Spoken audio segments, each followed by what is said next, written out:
Good morning, শুভ সকাল। আজ বুধবার, ঘড়ির কাঁটা 10:30টার ঘরে। পুপু ওর বন্ধুদের সঙ্গে একটু বেরোচ্ছে। তা দুপুরের খাওয়া দাওয়া সেখানেই হবে যেখানে যাচ্ছে। এখনও ঠিক বলতে পারছি না, রাস্তায় বেরিয়ে ঠিক হবে কোন রেস্টুরেন্টে ঢুকে খাওয়া দাওয়া হবে, তারপরে বিকেলে কোথায় হাওয়া খাবে। তাই না মা, ঠিক বলেছি না? এই যে সুন্দর করে সেজে নিয়েছে। আর আজকে তো সুজাতা বাসন মাজতে আসেনি, ওর ভাগের বাসন কোসন মেজে অর্ধেক গুছিয়েছি, অর্ধেক এখানে রেখেছি। কালকেও কিছুটা মেজেছিলাম রাতের দিকে। এই হলো আখের গুড়। প্রভু এখন চিনি খায় না, কিন্তু প্রতিদিন রাতে সেই উৎসব বাড়ির মতন মিষ্টি খায়, জানো? কি হেলথ কনসাস না। আমাকে অর্ডার দেবে, চিনি দেবে না, কিন্তু চিনি দেবে না, চিনি খাওয়া ঠিক না। আমার বয়সে চিনি যত কম খাবো তত ভালো। এদিকে মিষ্টি টকাস টকাস মুখে পড়ছে, বুঝেছেন? এই আমটা পুরো শক্ত, সেই কাঁচা আম রং করে বিক্রি করেছে এরকম। বাইরে রেখে দিলে যদি নরম হলে খাওয়া যায় তো খাবো। Good morning. স্নান ধান করে এসে কপালে একটু সিঁদুর ছোঁয়ালাম, ঠোঁটে লিপ বাম দিতে যাবো, দেখি নেই।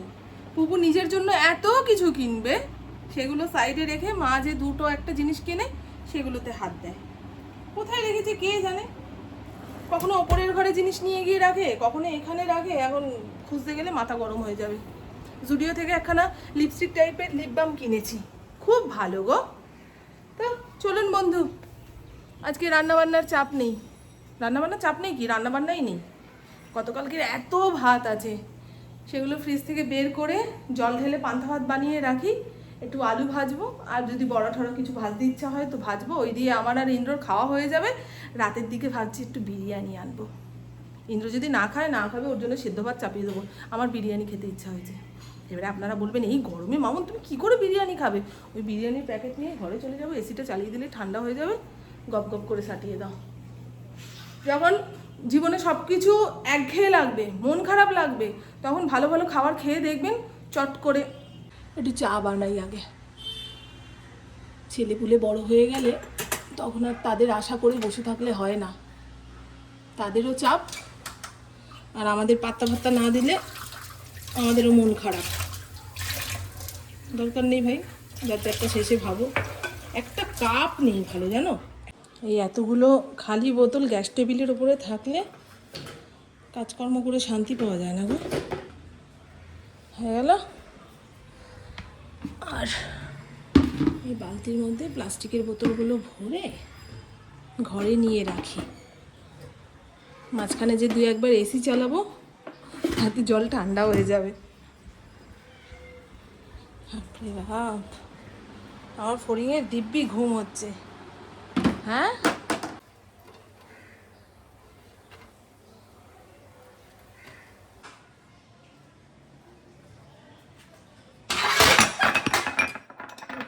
কত বড় সর্বনাশ হয়, এক্ষুনি কত বড় সর্বনাশ হয়ে যেত।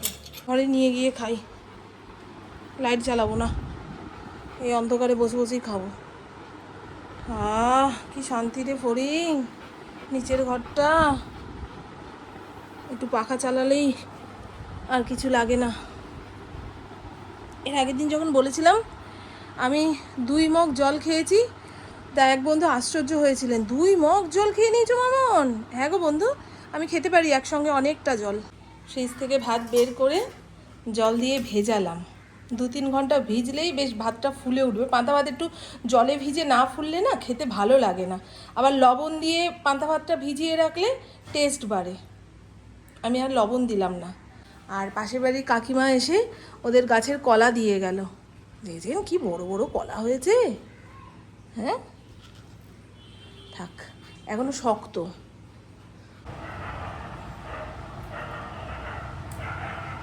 এই প্লাস্টিকের প্যাকেটে ভরে শাক পাতা রাখলে টাটকা থাকে, হলুদ হবে না, শুকাবে না। কিন্তু নেটের ব্যাগে ভরে রাখলে নষ্ট হয়ে যায়। আমার এই প্লাস্টিকের ব্যাগ শেষ হতে গেল, আবার অনলাইনে অর্ডার দিয়ে আনতে হবে। ফ্রিজে সবজি রাখার বাস্কেটটা একটু গুছিয়ে ফেলি, যা এক্সট্রা সবজিপাতি খাওয়া যাবে না সেগুলো একটা প্লাস্টিকের মধ্যে রাখলাম, ফেলবো। আর আগের দিন যে ঝিঙা পেঁপে এই সমস্তগুলো এনেছে শুকিয়ে যাওয়ার আগে ফ্রিজের মধ্যে রাখি। একখানা চালের প্লাস্টিক প্রথমে রেখেছি, তার উপরে খবরের কাগজ দিলাম, মানে কীভাবে রাখলে যে এই তরকারি পাতি একদম সবুজ সতেজ থাকবে সেটাই বুঝে উঠতে পারছি না, বুঝেছ? ভালো সবজিগুলো আবার টান মেরে ফেলে না দিই। এই যে পটল একদম ভালো রয়েছে, প্যাকেটে ভরে ভরে রেখেছি তাই। আরে বাবা নে জুতি করে খালি। এটা ট্যাঙ্কির জল, হাতে পড়ার সঙ্গে সঙ্গেই যেন ফোসকা পড়ে গেল, এত গরম জল, এত গরম। আমি প্রত্যেক দিন বড় 1 গামলা জল বাথরুমে ভরে রাখছি, মাঝে মধ্যে হাত পা ধুতে চোখ মুখ ধুতে লাগে।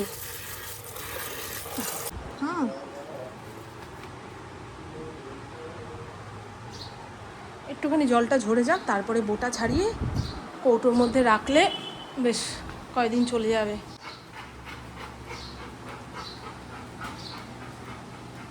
ওরা নাকি পান্তা ভাত ভালো করে মাখতেই পারে না, তাই ইন্দ্র বললো সব পান্তা ভাত একসঙ্গে মাখো, মেখে আমাকে আলাদা করে থালায় বেড়ে দাও, খেয়ে নিচ্ছি। ঠিক আছে।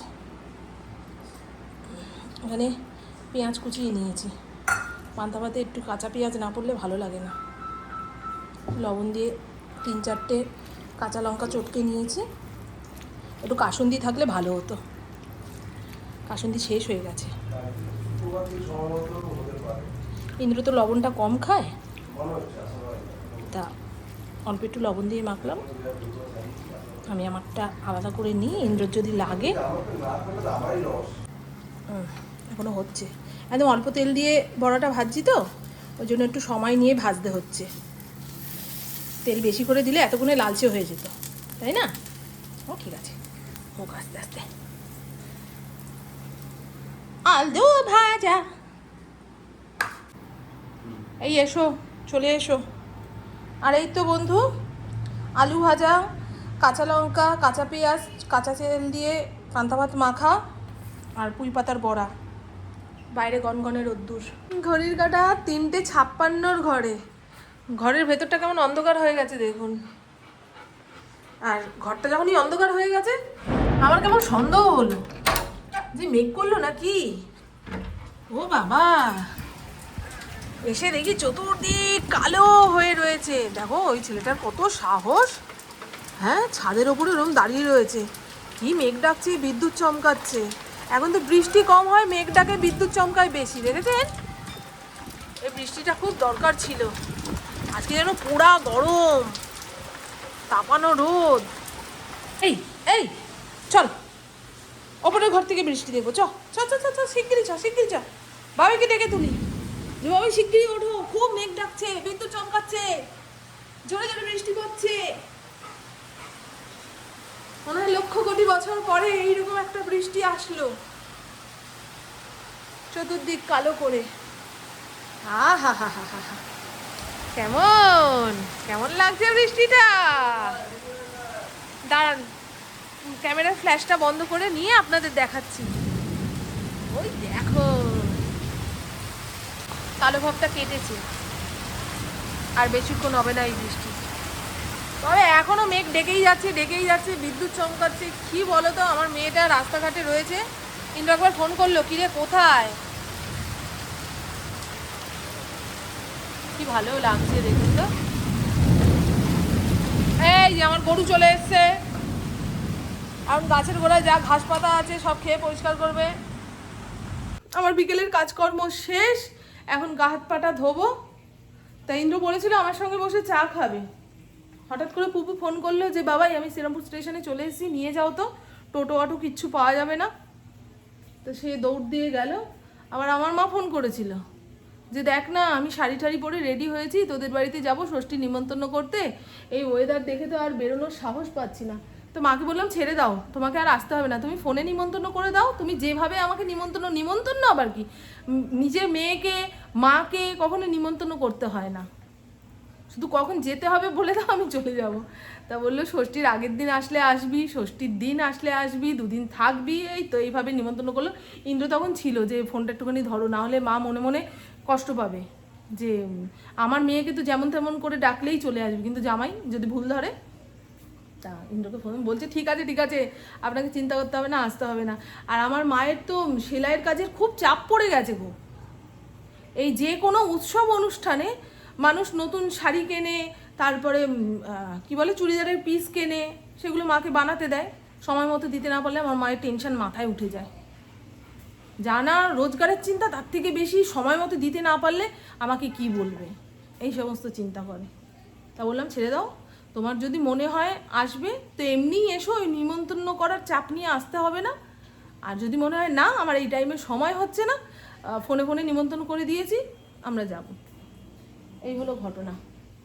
চলুন, আমার তো কাজকর্ম হয়ে গেছে, এখন একটু গা ধোবো, নাকি ধোবো না, একবারে রাতে শুতে যাওয়ার আগে ধোবো, বুঝতে পারছি না। বারবার গায়ে জল দিলেন, এখন ঠান্ডা জল হয়ে গেছে। আজকে দুপুরে পান্তা ভাত খাওয়ার সময় পান্তা ভাতের মধ্যে একটু কাঁচা তেল দিলাম না, সেই কারণেই হয়তো গলা বুক জ্বলে যাচ্ছে। তাই একটু নিজের জন্য গ্রিন টি বানিয়ে নিলাম। ঘরের লোককে কেমন ধাক্কা পাটি দিয়ে বের করে দেবে। হ্যাঁ, তুই যেখানে ছিলি সেখানে কিছু হয়নি?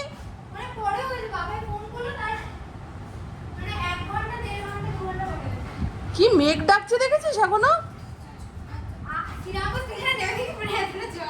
এই বইটা আজকে অনলাইন থেকে এসছে, যাও পাখি, শীর্ষেন্দু মুখোপাধ্যায়ের। এইটা এবারে পড়া শুরু করব, পড়ার অভ্যাসটা আবার শুরু করতে হবে। কেমন করছে দেখো। ওটা দেখার আগে এটা দেখ, ওটা দেখার আগে এটা দেখ, এটা দেখ, এটা দেখ। ওরে বাবা রে, গোল কোনো বস্তু দেখলেই ওর আনন্দ দেখে কে। দেখো দেখো দেখো দেখো, ওরে বাবা রে, ওরে বাবা, কামড়ে দেবো কামড়ে দেবো কামড়ে দেবো। কি হলো? গোবিন্দভোগ চালের ফেনা ভাত, একটু টাইট হয়ে গেছে, একটুখানি পাতলা পাতলা হলে ভালো হতো। ইন্দ্র এই ফেনা ভাত খেতে চায় না, বলে ফেনা ভাত খেলে খুব জল তেষ্টা পায়। লাল লাল করে আলু ভাতে মেখেছি, ঠিক আছে, দলাও পাকিয়ে রাখলাম, তিনজনের তিনটে। আর 10-15 মিনিট দেখি, তারপরে মা মেয়েতে খেতে বসবো। আর মাল্টি কুকারে পুপু ইন্দ্রর জন্য 2টো ডিম সেদ্ধ দিয়েছি, হাফ বয়েল হয়েছে। গুনে গুনে 4 মিনিট এই মাল্টি কুকারে সেদ্ধ করলাম, এখন রেখে দিয়েছি, ছাড়িয়ে দেখবো হাফ বয়েল হয়েছে না ফুল বয়েল হয়েছে। সেদ্ধ ডিম ভাতের সঙ্গে খেতে গেলে একটু নরম সরম করে সেদ্ধ না করলে ভালো লাগে না, তাই না? আপনারা কারা কারা একমত? আমার মাথার চুলগুলো অ্যান্টেনার মতো দাঁড়িয়ে গেছে। আর ওই যে ফড়িংয়ের বল, এই কোথায় গেল? এখন ওখানে ছিল, আস্ত রেখেছে। ওর খাওয়া দাওয়া কমপ্লিট, ইন্দ্র এখনো আসেনি, অফিসে কাজ চলছে, তাই একটু পরে ফোন করে দেখি। সে 15-20 মিনিটের মধ্যে যদি না আসে, আমি আর মেয়ে খেতে বসে যাব। আর দেখেছেন, আজকে আমি দুপুরবেলায় ভেবেছিলাম যে রাতে আমার একার জন্য হলেও একটা বিরিয়ানির প্যাকেট আনবো, খুব বিরিয়ানি খেতে ইচ্ছা হয়েছিল। কিন্তু পুপু তো ফেরার পথে মোমো নিয়ে এসছে, সেই মোমো খাওয়ার পরে পেটে আর জায়গা কই বিরিয়ানি রাখার, তাই ফেনা ভাত বানিয়েছি। বৃষ্টি বৃষ্টি ওয়েদার। আর একটা জিনিস কি খেয়াল করেছেন, আমি আজকে দুপুরে জল ঢালা ভাত খেয়েছি, মানে ভাতের মধ্যে জল ঢেলেছি বলে এই রাতের দিকে, মানে সন্ধ্যের দিকে এত বড় একটা বৃষ্টি হলো। তাই যখন যখন আপনাদের বৃষ্টির খুব প্রয়োজন হবে, তখন আমাকে মনে করিয়ে দেবেন যে মামন ভাতে জল ঢালো, না হলে আমলকি কেটে রোদ্দুরে দাও, না হলে বড়ি বানাও রোদ্দুরে দাও, তখনই ঝমঝম করে বৃষ্টি আসবে, বুঝেছেন? একটু মনে করিয়ে দেবেন। তো চলুন বন্ধু, আমার বকবক আজকের মতন এইটুকুই। আপনারা সবাই খুব খুব খুব ভালো থাকবেন, নিজের শরীরে খেয়াল রাখবেন, সুস্থ থাকবেন, আর অল টাইম স্মাইল করতে হবে। টাটা। একটু বৃষ্টি বাদল হলেই আমার ঘর দূর কেমন অগোছালো অগোছালো লাগে, পরিষ্কার পরিচ্ছন্ন লাগে না। দেখুন না, এই জায়গাটা মুছেছি সন্ধেবেলায়, তাও কেমন ছড়িয়ে ছিটিয়ে গেছে। আর সুজাতা বাসন মাজতে আসবে বলে এই দুপুরের কটা বাসন গামলার উপর দিয়ে বাইরে রেখেছিলাম, এখন সেটাকে ঘরে আনতে হলো। টাটা বন্ধু, টাটা।